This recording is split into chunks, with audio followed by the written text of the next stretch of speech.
ज्ञानवती बौद्ध जी और पड़ोस के हमारे तंगरौला निवासी गुलशन कुमार जी, इस कार्यक्रम के आयोजक बंधु, कमेटी के अध्यक्ष, उपाध्यक्ष, महामंत्री, संगठन मंत्री, प्रचार मंत्री एवं इस प्रांगण में बैठे हुए हमारे पिता तुम बुजुर्ग, नौजवान साथी और कल के नन्हे मुन्ने बच्चे, माताएं, बहनें, सभी का हृदय की गहराइयों से धन्यवाद ज्ञापित करते हैं। आप लोग 11 बजे रात को बैठ करके धम्म ज्ञान वर्षा का श्रवण कर रहे हैं, सुन रहे हैं। धम्म ज्ञान वर्षा सुनने का, यहाँ की कमेटी को ये कार्य करने का और यहाँ पर जो कथावाचिका है इनका सुनने का, सुनाने का क्या उद्देश्य है?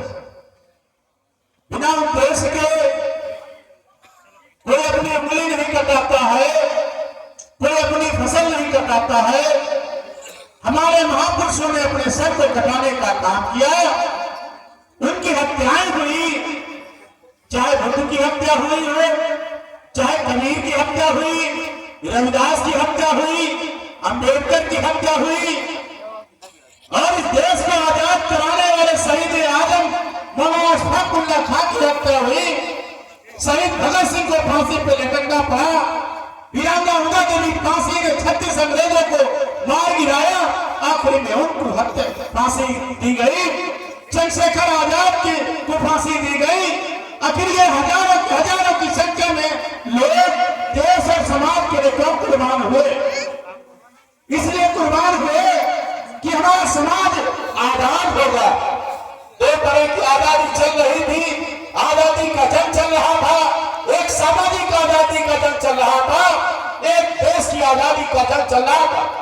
सामाजिक आजादी में नाम लगा करो फरमा, चाहे पूर्व काल में चले जाए छत्रपति शिवाजी महाराज, जो कुर्मी वंशज थे, जिनका भाई पैर से राज तिलक किया गया, वो भी 2 करोड़ रुपया लेकर के बनारस का, काशी का पंडा गया था और 6 फीट ऊंचे बैठ करके कोई ब्राह्मण ने अपने भाई पैर से राज तिलक करने का काम किया।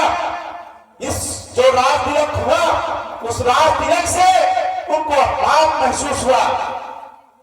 मनुष्य के जीवन में स्वाभिमान और अपमान की जो समीक्षा करने की जब आ जाए तो समझिए कि वो वास्तव में असली दिशा में जा रहा है। जब तक सम्मान और सम्मान और अपमान का जो परिभाषित न कर सके, समझ न सके, तब तक वो मनुष्य नहीं जानवर के समान है।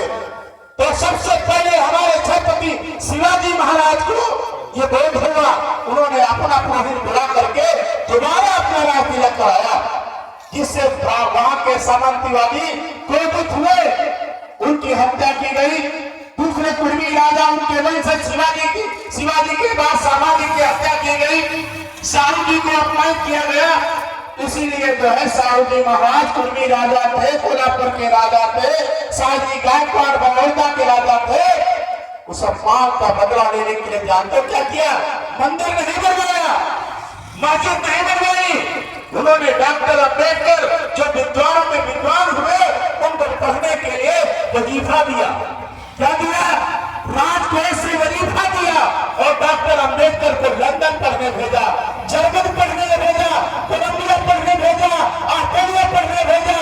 पूरी दुनिया में जो विश्वविद्यालय थे, चाहे रामसाम विद्यालय हो, चाहे कोलंबिया विश्वविद्यालय हो, चाहे जर्मन विश्वविद्यालय हो, इन विद्यालयों में पढ़ करके डॉक्टर अंबेडकर महान बिरादरी के थे, अनुसूचित जात के थे, जो पिछड़ी जात के शाहू जी महाराज ने, शाहजी गायकवाड़ ने क्यों पढ़ने भेजा?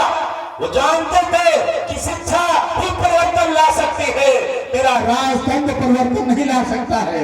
इसलिए डॉक्टर अंबेडकर को लंदन पढ़ने भेजा। पढ़ करके आए, 32 डिग्री लेकर आए। पढ़ाई के दौरान डॉक्टर अंबेडकर की जो है 4 संतानें खत्म हो गई। हमारी एक उंगली कर जाए तो हम पंडाल छोड़कर भाग जाएंगे। शादी ब्याह को रोक देते हैं, दिल्ली का रास्ता काटने से गाड़ी को रोक देते हैं। डॉक्टर अंबेडकर की 4 संतानें कुर्बान लेकिन उन्होंने पढ़ाई को नहीं रोका। बाबा साहब का लड़का रमेश खत्म हुआ, बाबा साहब का दूसरा लड़का गंगाधर खत्म हुआ। जब गंगाधर खत्म हुआ तो इसी तरह भीड़ लगी थी। अम्बेडकर पढ़ के बाहर से आ रहे थे, हाथ में बिस्किट काफी था बच्चों के लिए खाने के लिए।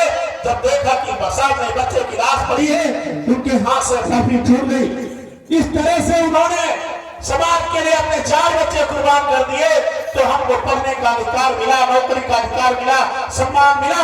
तो हमारा उद्देश्य केवल इतना है कि आप लोग सुने, समझे, जो हमारे समाज में गलत नशा, दारू, शराब, जुआ है, इसको छोड़े, शिक्षा की ओर बढ़े, अपने बच्चों को पढ़े और पढ़ाएं। इसी में आपका कल्याण है। नहीं तो आप चाहे राजपाट ले लीजिए अखिलेश की तरह, लेकिन जब आवाज खाली होगा तो गाय के मुंह से धुलाया जाएगा, मंदिर से बाहर किया जाएगा। राष्ट्रपति द्रौपदी मुर्मू को मंदिर में घुसने नहीं दिया गया। इस तरह से हमारे समय समय पर अपमान होता रहता है। तो वो लोग हमको सही दिशा जो है कराते हैं। आपके जीवन में घंटियां 2 बजेंगी। एक स्कूल की घंटी, यदि आप अपने बच्चों को पढ़ा लिखा कर स्कूल भेजेंगे तो आपका लड़का डीएम, एसडीएम, डॉक्टर, इंजीनियर, वकील, बैरिस्टर बनेगा।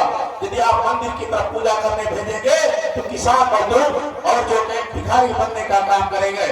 तो फैसला आपको करना है। आपकी कर गई बच्चों के लिए आप अपने पैसों को बचाएं, बच्चों को पढ़ाएं।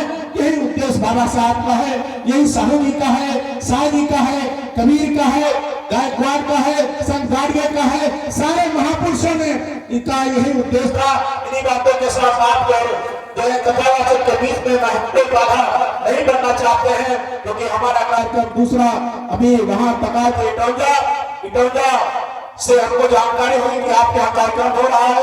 तो हमने सोचा 2 मिनट के लिए आपके यहाँ भी पहुंचे और भीमा विभाग देवता विषय से जुड़े। कोई भी आपके खिलाफ जो जांच होगी या कोई भी करने की जरूरत करेगा तो हम लोग हजारों की संख्या में डीएम, एसडीएम के तौर पर घेर करके आपको न्याय दिलाने का काम करेंगे। इन बातों के साथ हम दिवाली को विराम देते हैं। हमारे साथ चल के आए रमेश राठौर जी, सुनीता गौतम जी और उनके छोटे छोटे बच्चे, सभी लोगों का तहे दिल से हार्दिक स्वागत, वंदन, अभिनंदन करते हैं। एक बार कमेटी के लोगों को भी तहे दिल से हार्दिक स्वागत, वंदन, अभिनंदन करते हैं। धन्यवाद ज्ञापित करते हैं कि आप लोगों ने समाज को जगाने के लिए अपने खून पसीना का पैसा इकट्ठा करके और सुंदर सा कार्यक्रम किया कि हमारे घर में भी जो कोई डॉक्टर, हमारे गांव में भी कोई डॉक्टर, इंजीनियर पैदा हो सके, हमारे गांव में भी कोई रामलक्ष्मी जैसा विधायक पैदा हो सके, डॉक्टर जैसे समर सिंह रावत, समर सिंह वर्मा जैसा कोई डॉक्टर, इंजीनियर पैदा हो सके, कोई डीएम कलेक्टर पैदा हो सके। ये डीएम कलेक्टर, डॉक्टर, इंजीनियर पैदा करने का के लिए आपको जगा रहे हैं। बाबा साहब ने कहा कि हमारे लोग सो रहे हैं, इसलिए मैं जाग रहा हूं। तो ये लोग जो आपको जगा रहे हैं, आपको जगाने के लिए, सही रास्ता दिखाने के लिए जाग रहे हैं, जगा रहे हैं। और 4 साल से ये दुर्घटना हो रही है। ये इससे आपका हृदय का सामाजिक परिवर्तन होगा। बच्चों को पढ़ाएंगे, सही मार्ग में विकास की ओर जाएंगे। बाबा साहब ने कहा जुर्म करने वाले से जुर्म सहने वाला ज्यादा गुनहगार होता है। शिक्षा वो सेवनी का दूध है, जब पिएगा वो ढहालेगा। इन बातों के साथ मैं अपनी वाणी को विराम देता हूँ। आप लोगों ने हमको समय दिया और उसके लिए भी धन्यवाद देते हैं। और छोटी सी बेटी, भतीजी बेटी है, वो इंग्लिश में प्रियम्बल 1 मिनट में आपको इंग्लिश में जो भारतीय संविधान की प्रस्तावना है वो बताने का काम करेगी कि बाबा साहब ने हमारे लिए जो 2011 में संविधान बनाकर दिया, उसका क्या उद्देश्य था। आइए बेटा, आ जाओ।